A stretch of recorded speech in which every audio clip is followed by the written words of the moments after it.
Hello friends, welcome back to my channel Mumtaz kitchen. ನಾವು ಇವತ್ತು pepper chicken ಮಾಡ್ತಾ ಇದ್ದೀವಿ. ಬನ್ನಿ ನೋಡೋಣ ರೆಸಿಪಿ.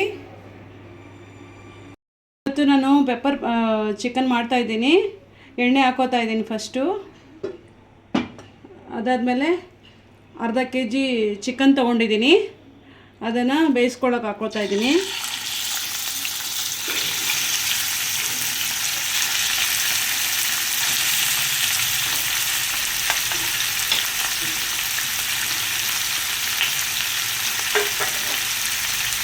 ಉಪ್ಪು ಹಾಕೊಳ್ಳೋಣ, ಫ್ರೈ ಮಾಡ್ಕೊಳ್ಳೋಣ.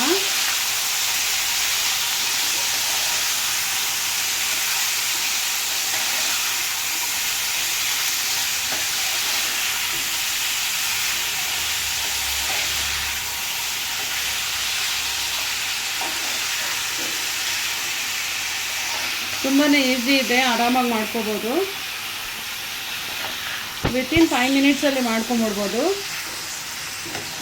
ಚಿಕನ್ ಬೇಯೋದಷ್ಟೇ ಬಾಕಿ, ಮಿಕ್ಕಿದೆಲ್ಲ ಈಸಿಯಾಗಿ ಒಂದೇ ಸಲ ಒಗ್ಗರಣೆ ಹಾಕ್ಬಿಟ್ರೆ ಆಗೋಯ್ತು ಅಷ್ಟೇ.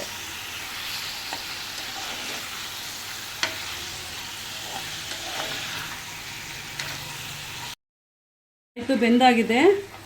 ಚಿಕನ್ನು ಸಪ್ರೇಟ್ ತಕ್ಕೊಳ್ಳೋಣ, ಒಗ್ಗರಣೆಗೆ ಹಾಕಿ ಇಟ್ಕೊಳ್ಳೋಣ. ಆಮೇಲೆ ಇಲ್ಲಿ ಒಂಚೂರು ಎಣ್ಣೆ ಹಾಕ್ಕೊಳ್ಳೋಣ ಒಗ್ಗರಣೆಗೆ. ಸ್ವಲ್ಪ ಕಾಯಿಲಿ ಎಣ್ಣೆ.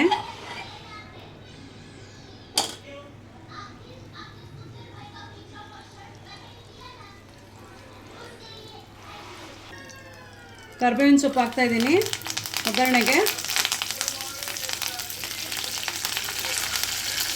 ಜಿಂಜರ್ ಹಾಕ್ತಾಯಿದ್ದೀನಿ, ಒಂದೇ 1 ಇಂಚು. ಒಂದು 3 ಮೆಣಸಿನ್ಕಾಯಿ ಹಾಕ್ತಾಯಿದ್ದೀನಿ ಕಟ್ ಮಾಡಿ. 1 ಬೆಳ್ಳುಳ್ಳಿ ಜಜ್ಕೊಂಡಿದ್ದೀನಿ, ಅದನ್ನು ಹಾಕ್ತಾಯಿದ್ದೀನಿ. ಸ್ವಲ್ಪ ಫ್ರೈ ಮಾಡ್ಕೊಳ್ಳೋಣ. ಲೈಟಾಗಿ ಫ್ರೈ ಮಾಡ್ಕೊಬೇಕು, ಜಾಸ್ತಿ ಎಲ್ಲ ಸೀಸ್ಬಾರ್ದು. ಸ್ವಲ್ಪ ಗೋಲ್ಡನ್ ಬ್ರೌನ್ ಆದರೆ ಆಮೇಲೆ ಚೂರು ಬೆಳ್ಳುಳ್ಳಿ ಒಂಚೂರು ಗೋಲ್ಡನ್ ಆದರೆ ಚಿಕನ್ ಹಾಕ್ಕೊಂಬಿಡೋಣ.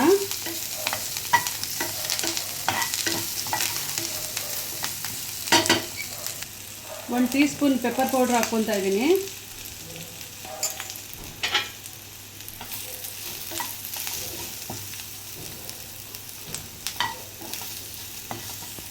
ಒಂದು ನಿಮಿಷ ಫ್ರೈ ಮಾಡಿದ್ದೀನಿ. ಅದಾದಮೇಲೆ ಬೆಂದಿರೋ ಚಿಕನ್ನ ಹಾಕ್ಕೋತಾ ಇದ್ದೀನಿ.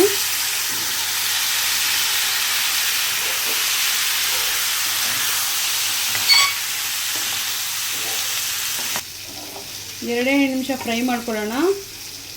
ಚೆಕ್ ಮಾಡ್ಕೊಂಡು ನೋಡ್ಕೊಳ್ಳೋಣ, ಉಪ್ಪು ಕಮ್ಮಿ ಇದ್ದರೆ ಹಾಕ್ಕೊಳ್ಳೋಣ. ಸ್ವಲ್ಪ ಉಪ್ಪು ಕಮ್ಮಿ ಇದೆ, ಅದಕ್ಕೋಸ್ಕರ ನಾನು ಒಂಚೂರು ಹಾಕ್ಕೋತಾ ಇದ್ದೀನಿ. ನೀವು ನೋಡ್ಕೊಳ್ಳಿ, ಬೇಕಂದರೆ ನೀವು ಹಾಕ್ಕೋಬೋದು, ಇಲ್ಲಾಂದರೆ ಬೇಡ. 2 ನಿಮಿಷ ಫ್ರೈ ಮಾಡಿದ್ದಾಯಿತು.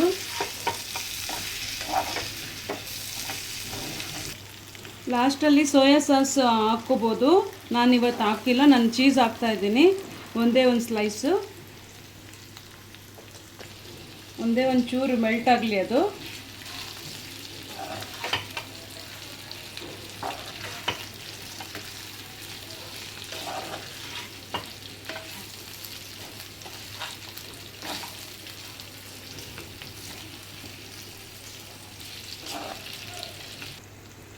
ಈಗ ಆಗೋಗಿದೆ, ಡಿಶ್ ಔಟ್ ಮಾಡೋಣ.